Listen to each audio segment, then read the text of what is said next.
I am Sabrina Elin Kalisa reporting from Cirebon, and this is Radar Cirebon. Indonesia has identified its first case of the Omicron coronavirus variant. The country's health minister Budi Gunadi Sadikin said on Thursday. The variant was detected on Wednesday evening in an employee at the Wisma Athlete Hospital in Jakarta, who had no history of overseas travel. The health minister said so far there was no community transmission, but there were 5 more suspected Omicron cases, including 2 Indonesians who had recently returned from the United States and from Britain, and 3 Chinese nationals currently in quarantine in Manado, North Sulawesi. The government is waiting for genomic sequencing to determine those cases. The Omicron variant, first detected in South Africa and Hong Kong last month, has now been reported by more than 70 countries according to the World Health Organization, including in neighboring Malaysia, Singapore, Thailand, and the Philippines. Preliminary evidence indicates that COVID-19 vaccines may be less effective against infection and transmission linked to the variant, which also carries a higher risk of reinfection, the WHO said. On Thursday, December 16th, Indonesian Mount Semeru sprung into life again and erupted twice. The volcano let loose a massive ash column and lava flow towards rescuers in the area. On December 4, the volcano erupted on the island of Java. Sadly, 48 people were killed and many more were left missing. The disaster left nearly 10,000 people seeking refuge as homes were swallowed by ash and mud. The rescue mission from the first eruption had been set to end on Thursday, but this could possibly continue the new eruptions. Speaking to AFP, rescuer Saiful Hassan commented, "It is too dangerous for rescuers to continue." According to Hassan, the speed of the lava flow had increased due to rain in the area. Local villagers had already been evacuated due to original eruption. So far, no new injuries or deaths have been reported. Rescuers fear that the volcano could cause more damage now that the rainy season is here. Hassan added, not to mention that we are now in the rainy season that could trigger a spill from the crater. Tourism and Creative Economic Minister Sandiaga Salahuddin Uno has urged the community to preserve and promote batik at the commemoration of National Batik Day, which is observed on October 2 every year. We need to not only preserve batik but also to promote it together to increase its economic value. He emphasized at the opening of the 2021 National Batik Day virtual commemoration organized by the Arts Association Mitra Seni Indonesia on Saturday. Furthermore, he asked the public to pay attention to batik craftspeople by showing their love and pride in them and buying the cloth, as well as wearing it as every opportunity. This would keep batik crafting activities running in the midst of the pandemic, he said. Indonesian batik was recognized by UNESCO as masterpiece of the oral and intangible heritage of the humanity on October 2, 2009, he noted. Batik is a handicraft with high artistic value and has been a part of Indonesian culture since the 4th century, especially Java Island, he said. In addition, the cloth has a long history, he noted. Thus, every batik pattern has a certain philosophy related to social status as well as cultural, local, natural, and historical aspects of meaning related to values of life, Uno said.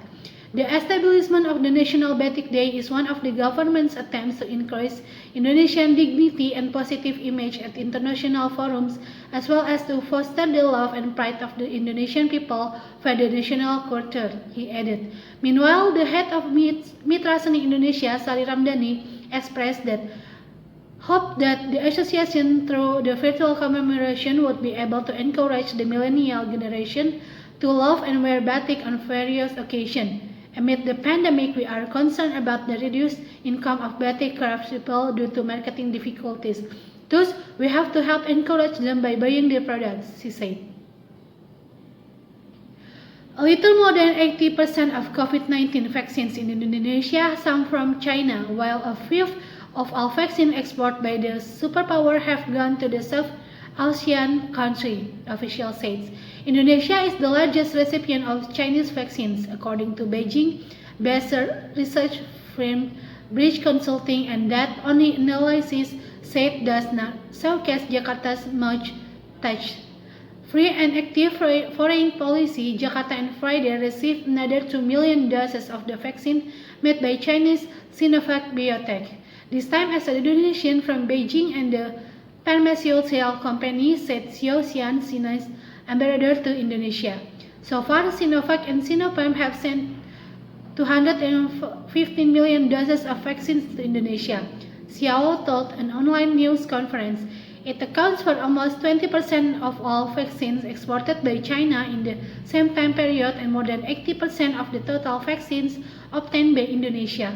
Overall, Indonesia has received 273 million doses of vaccines from a variety of drug makers worldwide, Foreign Minister Retno Marsudi said on Friday. These include doses procedures by Pfizer, AstraZeneca, Moderna, and Janssen. Retno said international cooperation was key to ending the pandemic. Our diplomatic machinery continues to work establishing cooperation in various forms so that our vaccine needs are fulfilled, she told reporters. But with 215 million or 273 million vaccine doses having come from China, it appears Indonesian diplomatic machinery has put most of its eggs, as it were, in one basket, according to international relationship expert Teuku Rezansyah. Relations on one supplier is not good, Rezansyah, a lecturer at Bandung's Pajajaran University, told Benar News. The cases of Bangladesh and Thailand have proven that the South Asian countries signed a huge deal for vaccine with an Indian company, but was then stuck without any short months while the manufacturer halted exported after a horrific second wave of COVID-19 hit India.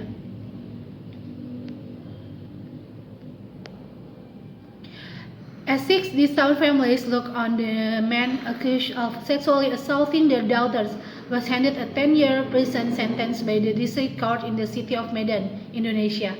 Our children, gasped one mother as she slammed in her chair, prompting fears she had fainted.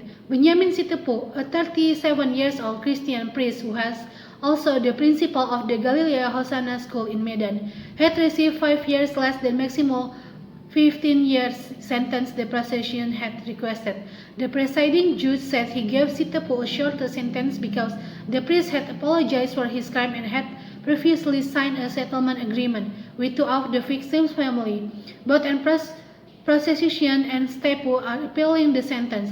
Reacting to the verdict, Andres Harsono, a researcher at Human Rights Watch Indonesia, told Al Jazeera the sentence was too short, particularly given Sitepu's age and Indonesia's remission system under which most prisoners serve about 2/3 of their sentences.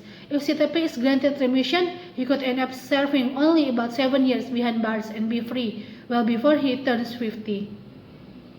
All the daily news today. I am Sabrina Elin Kalisa reporting from Cirebon. Thank you.